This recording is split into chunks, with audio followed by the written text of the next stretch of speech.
रोखठोक, बेधडक आणि अचूक घडामोडींचा वेध घेणारं एकमेव बातमीपत्र, आदर्श क्रांती मराठी न्यूज.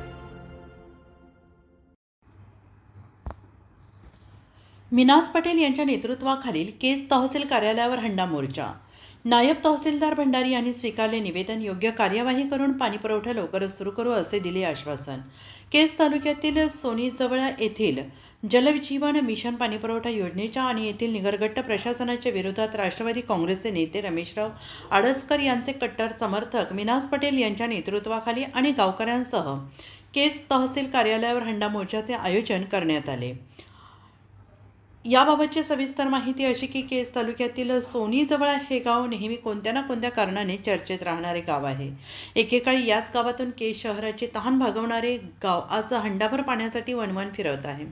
गेल्या 30 वर्षांपूर्वी धनेगाव धरणातून 12 गाव पाणीपुरवठा करणारी योजना अंमलात आली आणि त्या योजनेमुळे गावाची तहान भागली, परंतु ती योजना जीर्ण झाल्यामुळे नेहमी तुटफूट होत असल्याने धनेगाव धरणातून येणारा पाणीपुरवठा तीव्र उन्हाळ्यात बंद झाला असल्याने येथील नागरिकांना पाण्यासाठी वणवण भटकावं लागत आहे. आणि अशात 2023मध्ये जलजीवन मिशन या नावाची योजना शासनाने सुरू केली. सोनीजवळेपासून 15 ते 18 किलोमीटर अंतरावर असणाऱ्या जवळवण धरणातून सोनीजवळा येथे पाणीपुरवठा करणारी योजना सुरू झाली, परंतु कृष्णाई कंस्ट्रक्शनचे गुत्तेदार आणि जलजीवनचे अधिकारी यांच्या गलथान कारभारामुळे आजपर्यंत पाणीपुरवठा सुरळीत झाला नाही, तर कामच पूर्ण झाले नाही. म्हणून सोनीजवळा येथील संतप्त महिला पुरुष यांनी सोनीजवळा ग्रामपंचायत सदस्य मिनाज पटेल यांच्या नेतृत्वाखाली तहसील कार्यालयावर हंडा मोर्चाचं आयोजन केलं होतं. यावेळी नायब तहसीलदार भंडारी यांनी निवेदन स्वीकारून 10 दिवसात नळाद्वारे पाणीपुरवठा करण्याचे आदेश दिले जाईल. जर या वेळेत पाणीपुरवठा सुरळीत झाला नाही तर कृष्णाई कंस्ट्रक्शनचे गुत्तेदार यांच्यावर गुन्हा दाखल करण्यात येईल असं आश्वासन नायब तहसीलदार भंडारी यांनी दिले. त्यामुळे केज तालुक्यातील सोनीजवळा येथील पाणी प्रश्न पेटल्याची चर्चा तालुक्यात रंगलेली आहे. 4,13,00,000 रुपये किमतीची योजना गेल्या 2023मध्ये मंजूर झाली आणि त्या योजनेचं काम पूर्ण करण्यासाठीचा कालावधी 18 महिन्यांचा होता, परंतु निष्क्रिय गुत्तेदार आणि संबंधित जलजीवन मिशन योजनेचे अधिकारी असल्याने आजपर्यंत काम पूर्ण झाले नसल्याचे दिसत आहे. 10 दिवसात नळाद्वारे पाणीपुरवठा झाला नाही, तहसील कार्यालयासमोर आमरण उपोषण करणार असल्याचा इशारा यावेळेस आंदोलनकर्त्यांनी दिलेला आहे. सोनीजवळा ग्रामस्थांनी मिनाज पटेल यांच्या नेतृत्वाखालील छत्रपती शिवाजी महाराज चौक ते तहसील कार्यालय केज असा हंडा मोर्चा काढला होता आणि यामध्ये महिला पुरुष मोठ्या संख्येनं उपस्थित होते. तहसील कार्यालयावर मोर्चा धडकल्यानंतर पाणी आमच्या हक्काचं नाही, कुणाच्या बापाचं म्हणत कोण म्हणतंय देत नाही, घेतल्याशिवाय राहत नाही, कृष्णाई कंस्ट्रक्शनवर गुन्हे दाखल करा अशा प्रकारच्या घोषणेने तहसील कार्यालय दणाणले होते. आणि यावेळी नायब तहसीलदार भंडारी यांनी आंदोलनकर्त्या महिला पुरुष यांच्यासोबत सविस्तर चर्चा केली.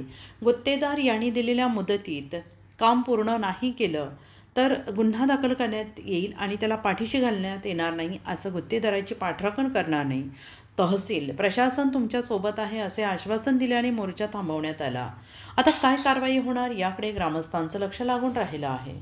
ग्रामस्थ 2023ला जलजीवन योजना आमच्या गावात आली. त्याचं निधी होतं त्या योजनेचं 4,13,00,000. 2023ला योजना आली, आज 2026 आहे.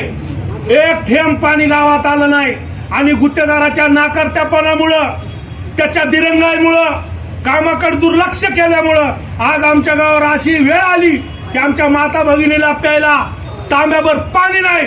2-2, 3-3 किलोमीटर आमच्या माता भगिनीला पायपीट करून असल्या उन्हाळ्यात, कडक उन्हाळ्यात पाण्यासाठी जावं लागतंय.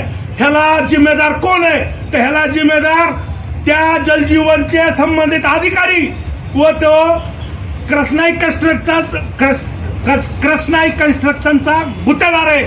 त्याच्यावर गुन्हा दाखल व्हायला पाहिजे, ही आमची प्राथमिक मागणी आहे. नंबर 2ची मागणी अशी आहे की आमच्या गावातील प्रत्येक घराला नळाद्वारे 24 तास पाणी पाहिजे. आणि तिसरी मागणी अशी आहे, जर ह्या तुमच्या सर्वांच्या चॅनल, आदरणीय पत्रकारांच्या चॅनलच्या वतीनं, बातम्याच्या वतीनं मी तहसीलदार साहेबांना सांगू इच्छितो की जर येत्या 10 दिवसात आमच्या गावातील नळाला पाणी नाही आलं तर आम्ही तहसील कार्यालयासमोर आमरण उपोषण करू. पूर्ण गाव तिथं आमरण उपोषणाला बसल.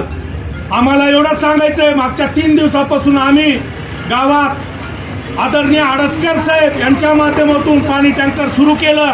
गावाला टँकरनं पाणी पुरवायला, पण शेवटी आमचं सुद्धा लिमिटेशन आहेत, मर्यादा आहेत. किती दिवस आम्ही टँकरनं पाणी पुरविणार आणि आमचा गावातील ज्या गुत्तेदाराला काम भेटलंय तो मलिदा खाणार. मायबाप प्रशासन, मायबाप सरकार, आम्हाला न्याय द्या. आमच्या ह्या गोरगरीब मायबाप जनतेला जर 3-3 किलोमीटर, काही जण वृद्ध आहेत, काही जण बिमार आहेत, आजारी आहेत, त्यांनी कसं पाणी आणायचं?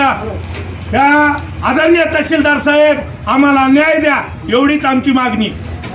आदर्श क्रांती मराठी न्यूज चॅनलला लाईक करा, शेअर करा आणि सबस्क्राईब करा.